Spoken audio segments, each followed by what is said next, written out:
It's becoming such a norm these days that we're all stuck with this never-ending to-do list.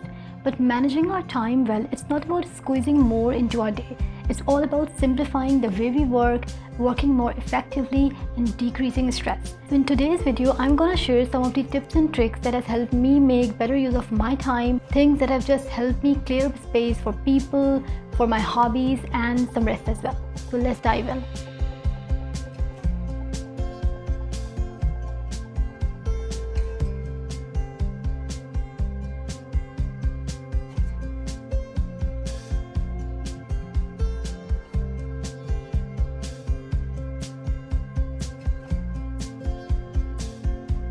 The most important thing that really changed the game for me in terms of time management was by recognizing that my time is fully and 100% in my control, right? Like back in the day, I used to be tempted to use the phrase that I don't have time when talking about like going to the gym. But as time passes, I realized that I am in fully control of my own time, and at any given moment, I'm doing what I most want to be doing. It's not the case that I don't have time to go to the gym. It's always the case that going to the gym is currently not a priority. So subtle mind shift is personally I found really helpful in my life, and that way I started going to the gym consistently by understanding that going to the gym will make me healthy both mentally and physically, which in turn will make me more productive and decrease stress.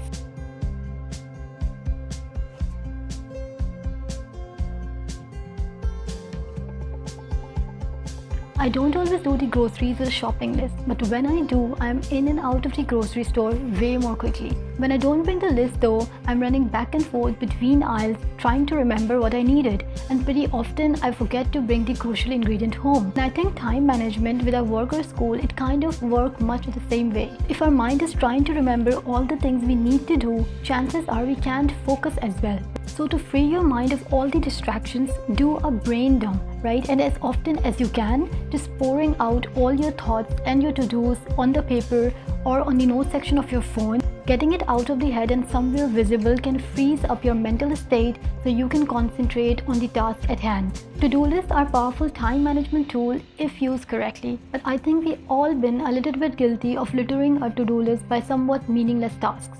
We feel accomplished when we cross off something, but in reality we actually aren't getting around any of the major items on the list. So something that might help is called the Rule of 3, concept introduced by the author J.D. Meyer.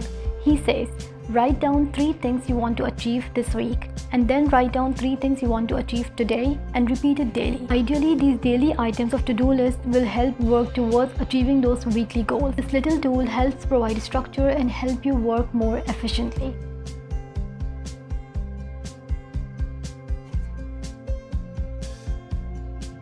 Now, the Pareto principle or 80-20 rule was named after Italian economist Vilfredo Pareto. So the idea here is that for most of the things, 80% of the results actually come from 20% of the input. So I learned how to create YouTube videos by following YouTube tutorials, right? And learning editing programs and all that stuff. So at the start, I thought that creating YouTube videos is going to be really hard for me, but actually it's not. If you want to create a reasonable standard of videos, all you have to do is learn the basics, right? That is how to shoot the video. And that can be easily done by putting your camera on automatic settings, right? You don't have to learn all the complex settings. Just put your camera on automatic mode and you can easily shoot the video. Similarly, you can learn the basics of the editing program and you can just practice it for a week or a month.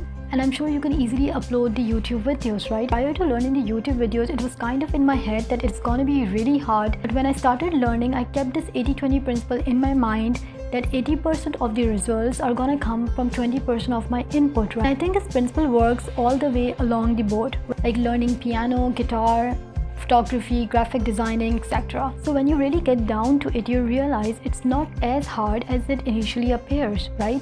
So you can focus on 20% of the things, 20% of the input, and you can get 80% of the result.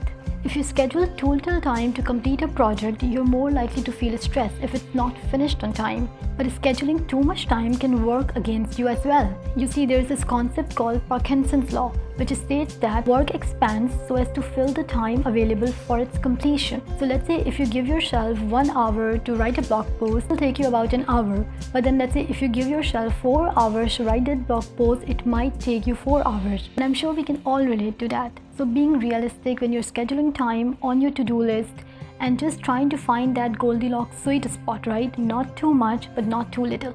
When you feel like you have 1,000 things on your to-do list, making time for stillness is probably the last thing on your mind, and I can totally understand that. I feel like when I do take out time for stillness and I just return to work, it's much easier and it's more pleasurable, right? Stillness can come in many forms, like taking a walk or stretching or even eating mindfully, like away from work and distraction. It has helped me so much more that I can explain when it comes to being calm and composed when I'm juggling with multiple different projects.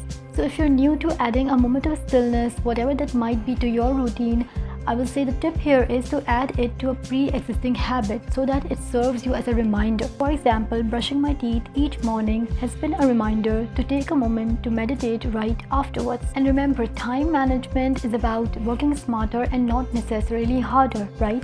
So instead of me being robotic all the time, I try to bring in awareness and see if things can be done in a simpler way or in more effective way, or just eliminate it altogether, right? So try to find a realistic routine that works for you and give everything time to fall into place. And if you have some of the tips and tricks of your own, share it with everybody in the comment section. And if you enjoyed watching this video, give it a thumbs up. It really means a lot to me when you do. Pick up Pearls, signing off. See you in my next video. Bye.